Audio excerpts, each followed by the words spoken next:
ಬೆಂಗಳೂರಿನಲ್ಲಿ ಮತ್ತೆ ಮಳೆ ಮುಂದುವರೆದಿದೆ. ನಗರದ ಹಲವೆಡೆ ಧಾರಾಕಾರ ಮಳೆ ಸುರಿದಿದೆ.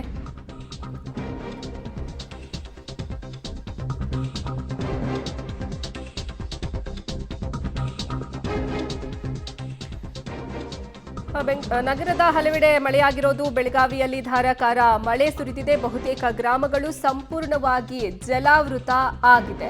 ಬೆಳಗಾವಿಯಲ್ಲಿ ಗುಡುಗು ಸಹಿತ ಧಾರಾಕಾರ ಮಳೆ ಸುರಿದಿರೋದು. ಇನ್ನು ಬೈಲಹೊಂಗಲ ತಾಲೂಕಿನ ಸುತ್ತಮುತ್ತ ಮಳೆಯಿಂದ ಭಾರಿ ಅವಾಂತರವೇ ಸೃಷ್ಟಿ ಆಗಿದೆ. ಗ್ರಾಮ ಪಂಚಾಯತ್ ದಾಖಲೆಗಳು ನೀರು ಪಾಲು ಆಗಿವೆ ಅನ್ನುವಂತಹ ವರದಿ ಆಗ್ತಾ ಇದೆ. ಬಹುತೇಕ ಗ್ರಾಮಗಳು ಇದರಿಂದ ಜಲಾವೃತ ಆಗಿದೆ.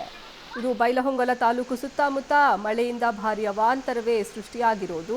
ಬೆಳಗಾವಿಯಲ್ಲಿ ಗುಡುಗು ಸಹಿತ ಧಾರಾಕಾರ ಮಳೆ ಸುರಿದಿರೋದು. ಸದ್ಯ ಗ್ರಾಮ ಪಂಚಾಯತ್ ಕಟ್ಟಡಕ್ಕೆಲ್ಲ ನೀರು ನುಗ್ಗಿ ದಾಖಲೆಗಳು ಅಲ್ಲಿ ನೀರು ಪಾಲು ಆಗಿರೋದು. ಬೆಳಗಾವಿಯಲ್ಲಿ ಗುಡುಗು ಸಹಿತ ಧಾರಾಕಾರ ಮಳೆ ಸುರಿದಿದೆ. ಬಹುತೇಕ ಗ್ರಾಮಗಳು ಮಳೆಯಿಂದ ಸಂಪೂರ್ಣವಾಗಿ ಜಲಾವೃತ ಆಗಿರೋದು. ಸದ್ಯ ನೀವು ಗಮನಿಸ್ತಾ ಇದ್ದೀರಾ ದೃಶ್ಯಾವಳಿಗಳಲ್ಲಿ. ಬೆಳಗಾವಿಯಲ್ಲಿ ಗ್ರಾಮ ಪಂಚಾಯತಿ ಕಟ್ಟಡಕ್ಕೂ ಸಹ ನೀರು ನುಗ್ಗಿ ಅಲ್ಲಿರುವಂತಹ ದಾಖಲೆಗಳು ಸಹ ಸಂಪೂರ್ಣವಾಗಿ ಹಾನಿಗೆ ಈಡಾಗಿದೆ. ಬೆಳಗಾವಿಯಲ್ಲಿ ರಸ್ತೆಯಲ್ಲೆಲ್ಲ ನೀರು ತುಂಬಿ ನದಿಯಂತೆ ಮಾರ್ಪಾಡಾಗಿದೆ ರಸ್ತೆಗಳು.